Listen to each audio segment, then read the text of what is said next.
bayram ayrı yerlerde olsak da kalplerimiz aynı şey için çarpıyor. Sağlıklı, huzurlu bir gelecek dileğiyle hayırlı bayramlar. Merhaba. Herkesin Ramazan bayramı kutlu olsun. Görüşmek üzere. Güzel düşünceler nefesleri dolarsa güzel dualar olur. Dua ise Yüce Allah'a gider, nur olur. Gökyüzünde buluşan dualarımızın nurlanması ümidiyle Ramazan bayramımız mübarek olsun. Mübarek Ramazan bayramımız tüm ulusa kutlu olsun. Başı rahmet, ortası mağfiret, sonu ise cehennem azabından kurtuluş olan Ramazan'ın sonuna geldik. Allah diğer Ramazanlarda da hep birlikte el ele oruç tutmayı, orucumuzu iftarda beraber açmayı nasip eylesin. Ramazan bayramımız mübarek olsun. Aydukum mübarek. Tüm öğretmenlerimin ve arkadaşlarımın Ramazan bayramı mübarek olsun. Ramazan bayramınız kutlu olsun. Allah oruçları kabul etsin.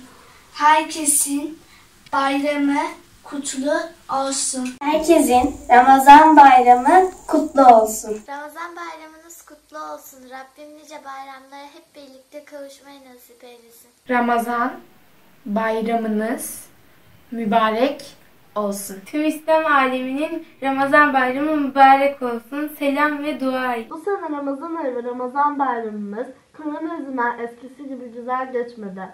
Allah tuttuğumuz oruçları ve ibadetlerimizi kabul etsin.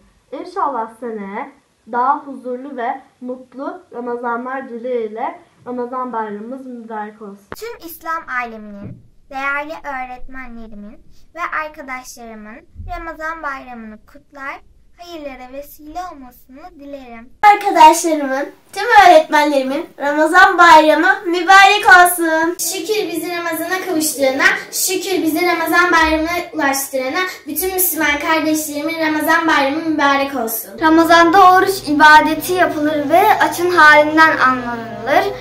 Oruç 30 gün sürer. 30 günün sonunda Ramazan bayramı gelir. Bayramda küçükler büyükleri ziyarete gider ve büyüklerin elleri öpülür.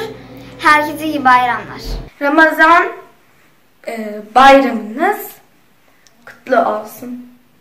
Öncelikle tüm İslam aleminin, öğretmenlerimin ve arkadaşlarımın Ramazan bayramı mübarek olsun.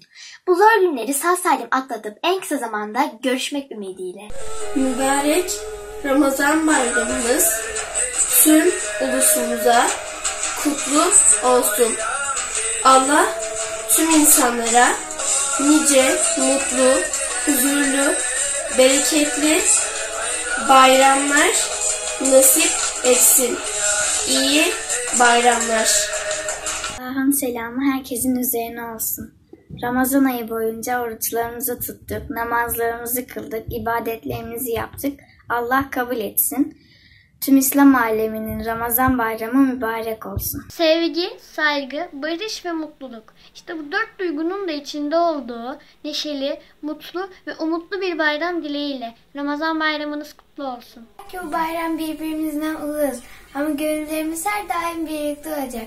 Daha mutlu bayramlarda buluşmak dileğiyle Ramazan bayramı mübarek olsun.